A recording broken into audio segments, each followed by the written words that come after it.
Hola amigos, ¿cómo están? Desde Washington, D.C. vamos a hacer un programa itinerante de Conceso y Corazón, y el día de hoy vamos a hablar acerca de un tema súper interesante que es los sueños.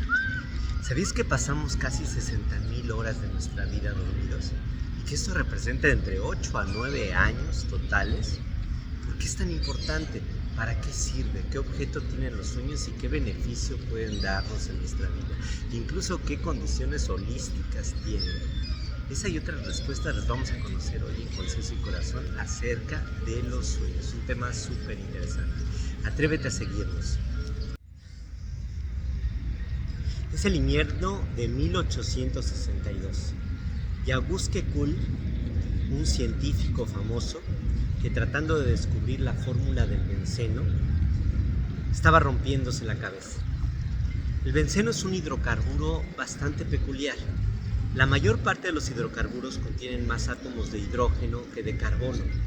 El benceno, sin embargo, tiene una característica en donde tiene 6 átomos de carbono y 6 átomos de hidrógeno. Auguste Kull no sabía cómo resolver esto. Lo había intentado por semanas y esa noche, cansado, se fue a dormir sin encontrar una solución adecuada. Fue durante la noche, en un sueño, recuerda él, que estos átomos que estaban revoloteando por ahí empezaron a adoptar una forma esférica, como aquel Uroboros de la mitología. Y formando una serpiente, los átomos se unieron entre sí y formaron la estructura atómica o el elemento que ahora conocemos como benceno. Auguste Kull lo había resuelto durante un sueño. Esto no solamente vino a revolucionar la química por este nuevo elemento, sino que vino a cambiar cómo conocemos actualmente la estructura atómica de los elementos de la tabla periódica.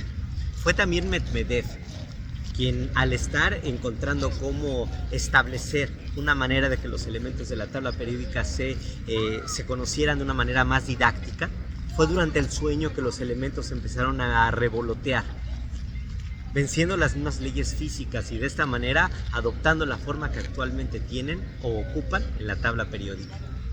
Pero muchas otras personas famosas han tenido estas experiencias. Viene desde el tiempo de Alejandro Magno, o bien Constantino el Grande. Recordamos que Constantino, durante un sueño, tiene una epifanía que le dice: con este signo vencerás.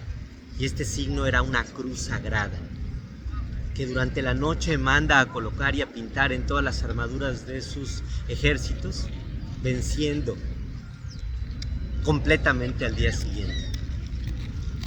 Pero así también, por ejemplo, Mary Shelley, durante un sueño, es que descubre al misterioso Frankenstein, o Robert L. Stevenson cuando idea su mágica obra de Dr. Jekyll y Mr. Hyde. ¿O qué me dicen de Wagner? ¿Qué me dicen de Salvador Dalí? En un sueño idea la mágica obra La persistencia del tiempo. Gandhi mismo refiere que en un sueño se ocurrió la resistencia pacífica que lideró y liberó a la India. ¿Qué me dicen del mismo Bohr, que descubre durante un sueño también la anatomía del átomo? Y muchos otros más. ¿Es el sueño una característica totalmente mal comprendida, incluso infravalorada? ¿Pero qué funciones tiene el dormir? En la antigüedad se creía que era una manera de comunicarte con los dioses. Durante la Edad Media también fue una especie de oscurantismo el sueño. Los antiguos egipcios hace 3.500 años ya tenían unos papiros en donde se describían el significado de los sueños, que hasta la actualidad algunas personas utilizan para poder determinar para qué sirvieron sus sueños. Se cree que más o menos un sueño a la semana es recordado completamente, pero por lo menos tienes 5 durante la noche. El 50% de ellos pudieran ser sueños lúcidos, es decir, sueños en donde tú puedes determinar qué hacer o interactuar. Algunas culturas, como el hinduismo, creen que la realidad misma que tenemos aquí es un sueño. El sueño fisiológicamente se divide en 4 etapas. Estas 4 etapas se repiten más o menos unas 4 a 5 veces durante la noche. Se deben de repetir para que el cuerpo pueda llevar a cabo su reparación. Estas 4 etapas tienen diferentes duraciones y cada una de ellas también varía durante la noche. Pueden pasar desde minutos hasta horas en ellas. Todo esto fue dado mediante estudios electroencefalográficos muy característicos que permitieron establecer cómo funcionaba el cerebro durante el sueño. Nos dimos cuenta, por ejemplo, que durante la primera fase, el cerebro va reduciendo su voltaje. El voltaje cerebral va de entre 3 a 30 Hz. 30 cuando estamos completamente despiertos, 3 cuando estamos ya profundamente dormidos. Es en esta primera etapa cuando de las ondas alfa, que son ondas de actividad cerebral, se pasa a las ondas teta, una especie de adormecimiento. Todos lo hemos sentido en la noche cuando nos empezamos a relajar. Ahí el cerebro se empieza a desconectar, imagínense. Recuerdan que hablábamos de un sistema nervioso autónomo y un sistema nervioso simpático o parasimpático, es decir, un sistema que nosotros podemos controlar y el otro que no. Pues en esta etapa del sueño, en la primera fase, esta parte del cuerpo se empieza a desfasar. ¿Esto para qué sirve? Sirve uno para preparar a nuestro cuerpo para iniciar el reposo. Pero sirve también para que durante el sueño tú no te lastimes. En el sueño, si te empezaras a mover muy violentamente, podrías tener una parasomnia, como por ejemplo es que camines dormido. Las parasomnias más frecuentes pueden ser las pesadillas, que también es una alteración o una forma bizarra de sueño, aunque se cree que también las parasomnias tienen una función evolutiva. Bueno, en esta primera fase del sueño entonces se entra de una actividad cerebral alfa a una actividad cerebral teta. Y después de esto pasa a la fase 2. En la fase 2 pueden aparecer, por ejemplo, algunos espasmos musculares porque se lleva a cabo esta desconexión de la que te hablaba. Y es una de las parasomnias también muy frecuentemente descritas, que son que se te subió el muerto. Pues cuando se te sube el muerto es que esta desconexión se hace de una manera bizarra. En lugar de que el sistema nervioso autónomo se desconecte primero, se desconecta al revés. Y entonces lo que tú sientes es que estás despierto completamente, pero no te puedes mover. Y esto es bastante incómodo porque incluso tienes la sensación de que no pudieses respirar. Estas 2 primeras etapas del sueño pueden durar entre 30 a 40 minutos, pero pueden llevarse hasta 3 horas. Esto depende de qué tan cansados estemos y de qué condiciones previas al sueño tengamos. No es lo mismo dormir con el estómago vacío que con el estómago lleno.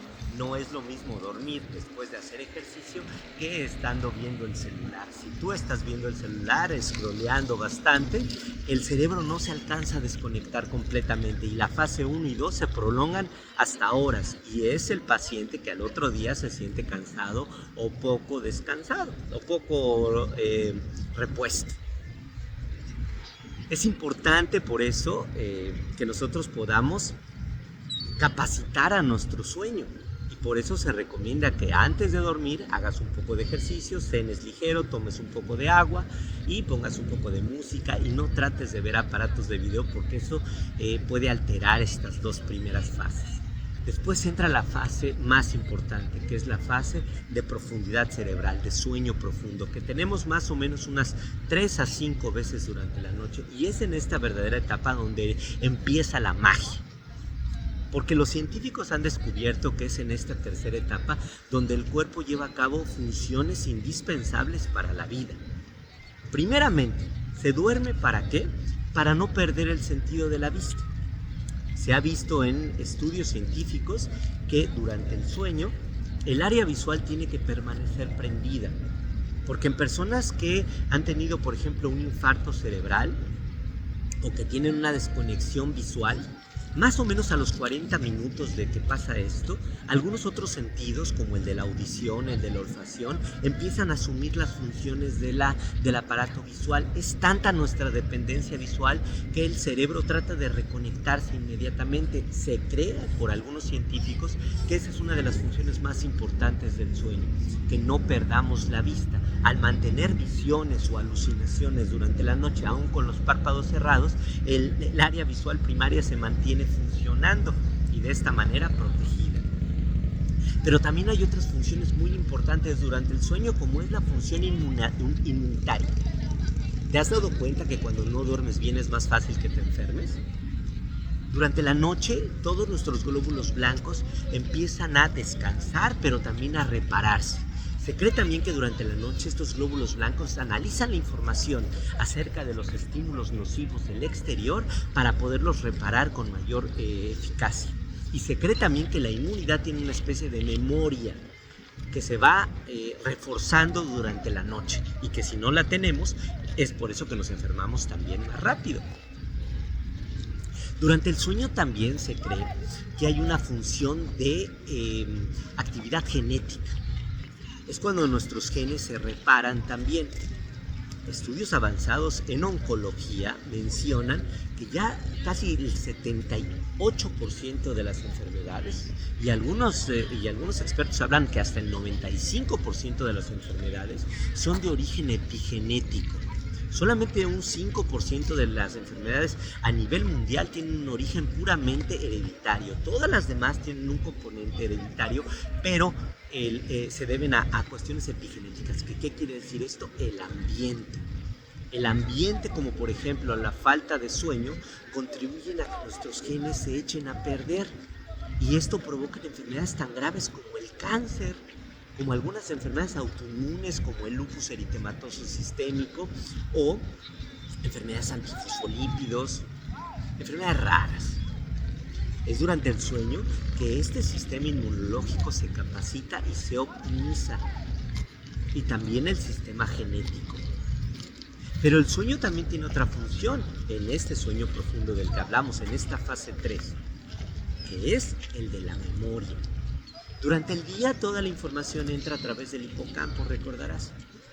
Es en el hipocampo donde permanece por algunas horas y durante la noche es donde aparece la magia. Durante la noche las interconexiones cerebrales se potencializan, formando, recordarás, las carreteras neuronales que, aderezadas por sentimientos, van a generar ya tus hábitos, pero también van a consolidar la memoria. Es durante la noche que la mayor actividad cerebral de memoria de mediano y largo plazo se lleva a cabo. Por eso es que estudios actuales han visto que no se puede pasar más de 3 días sin que tengamos ya problemas físicos severos. De hecho, puedes sobrevivir más tiempo sin agua y sin alimento.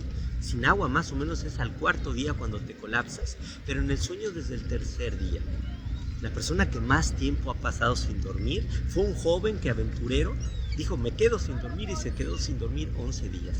A los 8 días ya estaba alucinando, a los 9 días ya no podía caminar, a los 10 días ya tenía alteraciones tremendas en el control de esfínteres, y a los 13 días definitivamente su cuerpo lo durmió y no pudo más. Pero los estudios más recientes hablan que al 7.º día ya puedes tener una falla cardíaca y morir. El sueño es importantísimo, porque la memoria de largo plazo no podría concebirse sin ese tiempo de reparación, sin ese tiempo de consolidación.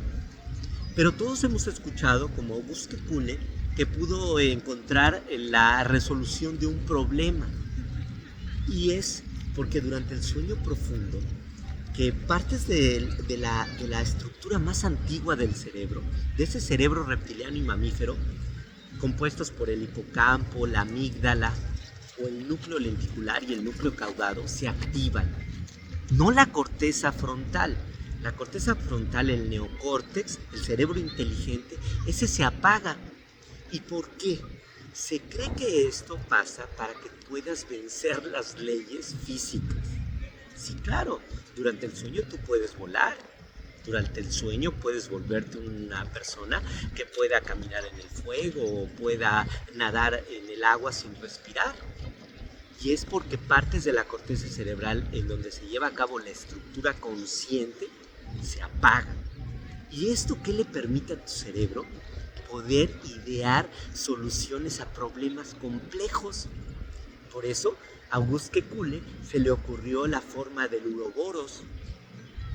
O por eso a Carlomagno se le ocurrió este símbolo sagrado, esta cruz, que plasmó en la armadura de sus guerreros y pudieron vencerlos. Es decir, alucinaciones que, venciendo la lógica y la aritmética pura, tú puedas utilizar en el sueño como estrategia o como herramienta para poder idear una solución más fácil al evento. Y es por eso que también las pesadillas, consideradas en algunos científicos como parasomnias, también se cree que las pesadillas tienen una función científica evolutiva, que es que igual ponerte situaciones al límite que tú puedas tener que vencer durante el sueño o al menos soportar. Y eso explicaría por qué tienes caídas como de alturas o pérdidas de familiares bajo situaciones caóticas, para que tu cerebro pueda experimentar ese tipo de dolor y, imaginen ustedes, retroalimentar el banco de memoria que le permita tener una buena función si es que se llegara a presentar ese evento. Durante mucho tiempo la función de los sueños no se supo al 100% de qué se trataba, pues era desde los egipcios, 3500 años antes de Cristo, que los egipcios hicieron el primer manual de sueños, pero después de eso pasamos al oscurantismo total. Y fue hasta Sigmund Freud, con su maravilloso libro de cómo funcionan los sueños, que les vuelve a dar una importancia cardinal. Él dice que los sueños son una forma de exteriorizar deseos prohibidos o situaciones traumáticas para nosotros. Freud siempre mezclando todo con el sexo. Pero fue su discípulo Carl Jung quien mencionó que los sueños tenían una propiedad mucho más fundamental, incluso cuasi mágica. Hemos escuchado que durante los sueños se pueden resolver problemas. Wagner, el gran músico, muchas de sus composiciones más famosas se le vinieron como elementos que flotaban en la realidad. O Vincent Van Gogh, que decía que los girasoles realmente eran pintados por alguien que se poseía su cuerpo y que daba las pinceladas famosas. Se cree que el sueño, para Carl Jung, tenía una función arquetípica. Y se creía que en la profundidad del inconsciente colectivo había un mar de información en donde se alojaba todas las memorias de todos nosotros o de todos los que hemos existido en esta faz de la Tierra. Y que era como un banco de datos, una biblioteca gigantesca en donde tú puedes llegar y tomar la información para resolver cualquier tipo de problema. Solamente se requiere la capacitación necesaria y la tranquilidad absoluta para lograrlo. Después de Carl Jung, nuevamente todo se vino abajo. Carl Jung mismo soñó su libro rojo. El libro rojo es de las cosas más avanzadas y más locas de Carl Jung en cuanto a su propuesta y del psicoanálisis. Habla incluso de propiedades esotéricas de los sueños. La ciencia actual mencionaba a los sueños, por ahí de 1980, que solamente era un tipo de estática cerebral, como una especie de ruido. Y que la función de los sueños, aparte de las científicas que ya les mencioné, que es la reparación celular, la inmunidad, la consolidación de la memoria, tenía también otra función que se llama el aprendizaje retrógrado. Y en el aprendizaje retrógrado se creía que esta estática cerebral de la que les hablo viene a hacer una poda neuronal durante la noche. Imagínate que tú pudieras recordar todo. Sería una locura, el cerebro empezaría a fallar y serías incapaz de poder tomar decisiones. Es durante la noche también que muchos de los recuerdos que no son importantes o trascendentes para nuestra vida se cortan, se eliminan, para que nueva información pueda llegar y capacitar al cerebro. Actualmente, por ejemplo, hay estudios en donde a pacientes se les pone a jugar un videojuego. Hubo uno muy interesante en donde se les puso a jugar durante 4 días Tetris.